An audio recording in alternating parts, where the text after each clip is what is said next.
I'm a muralist, I'm a printmaker, I'm a political cartoonist. I make installations. I collaborate with people to make bigger projects, which is part of what I'm doing here at Ogden Contemporary Arts. I'm not only making a mural with community, but I'm also collaborating with game designers for the exhibition that's going to be here.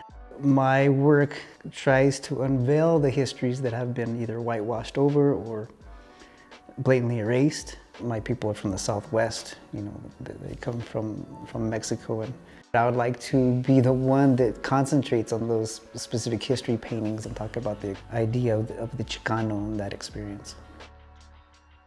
I don't know what I'd be doing if I wasn't making art. I've always done it since I was small, and it's the thing that keeps me going. It's my medicine. It's my way of getting all the rabia out. Street artists or different muralists who work differently, but the way I work, the way I was trained when I was young, is to engage community and have them help you create the mural, not only physically, but also in the design and the themes and the ideas. I'm not from Ogden, I'm not from Utah. It was a must that the community could help me create this mural. We've had a bunch of different community outreach nights where people came to the studio and talked to me and wrote down their ideas, drew their ideas. It's so overwhelming because everyone has their own idea of what they want in the mural, right? So my hurdle is trying to sift through all those ideas and try to make it into one cohesive image. And it wasn't until I talked to the Shoshone Nation that the design finally clicked for me. That I finally got some visual elements that I was missing that made the mural finally work. The environment has been a huge topic, specifically the detriment of the Salt Lake. That's the theme that we finally went with. So if you look at the mural, there's the mountain range, and it eventually slopes into like a bowl, and that bowl has different tones of blue that recede off into the distance as if they were evaporating. In the center is the iconic Morton Salt Girl. Ironically enough, the Morton Salt Company harvested salt from the lake. I've now reconfigured her as more of maybe an activist because she's fighting back against pollution, and she's not holding a bag of salt anymore. She's now holding a bag of seeds. And with talking with the Shoshone Nation and how they're replanting indigenous native plants to help the water flow back into the river. And that river eventually flows back into the lake. So it's a cycle of environmental activism that's happening, trying to reverse what's happening to the lake. I think community engagement really has to be an effort for you to go out and talk to people and to really try to find a diverse enough population to get more information. I barely scratched the surface of understanding Ogden. We had Youth Impact, was a great youth organization here. They had their teens come for an after-school program to help paint the mural. They were excited to be here, and they did an excellent job. They knocked out that mural with a lot of pressure of deadlines, and I think they had fun as well. And hopefully they're proud of the public work that they've created. We also had a community day where anyone in the public can come paint. And then we've been having just random people show up that just love painting as well.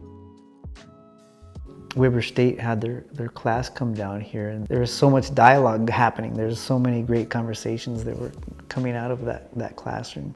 The second big project is the exhibition itself in the gallery space of the Ogden Contemporary Art. I'm collaborating with game designers to make video games that talk about bigger ideas of colonialism and history. And we've made a video game that talks about the veteran experience. This game is in reaction to the first-person shooter video games that like Call of Duty and Medal of Honor, where it puts you in the battlefield and it kind of glorifies warfare. In reaction to that, well, let's take a realistic understanding of warfare and let's put you after the battle. And let's talk about the real issues that veterans have to deal with when they're coming back home. The second game, we've gotten the old arcade classic Space Invaders, and we've taken out all the different alien icons and we've replaced them with historical alien icons. Take for a minute the idea of this term alien. It's the official term of our immigration system. And if we put that term back into 1492, then we can understand that Christopher Columbus is an alien, right? He's not from here. There was an alien takeover of these lands. So in the video game, we're replacing the extraterrestrial space invaders with colonial icons of Spanish galleons, of cannons, of knights on horseback, churches. And you're the indigenous person shooting arrows, trying to defend yourself. The ink drawings are still dealing with that same idea of space invaders, trying to reframe who is an alien and who is not. And what I've been experimenting with is a specific ink that is from the Americas. So the cochineal red comes from the cochineal bug, and if you grind it up, it turns into a beautiful crimson. It was used by Mesoamericans for ages. And then when the Spaniards came and conquered Mexico, they found this red, and the red exploded into the world. And it revolutionized the color of red since then. And I've been using that to make these drawings in reaction to space invasion, the colonial idea of space invasion. Also, in conjunction with the video games, I started making more 8-bit imagery, using blocks to make some complex icon, an image that would replace the arcade icon.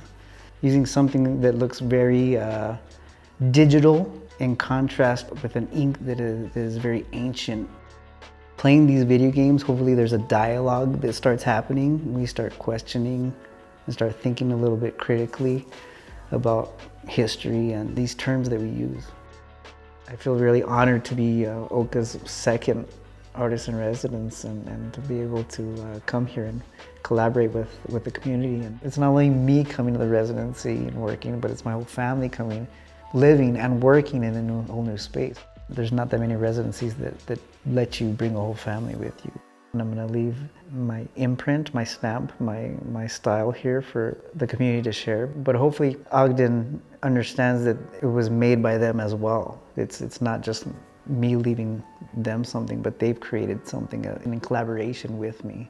I met so many great people here in Ogden, and here in the gallery of Ogden Contemporary, these are going to be lifelong friends.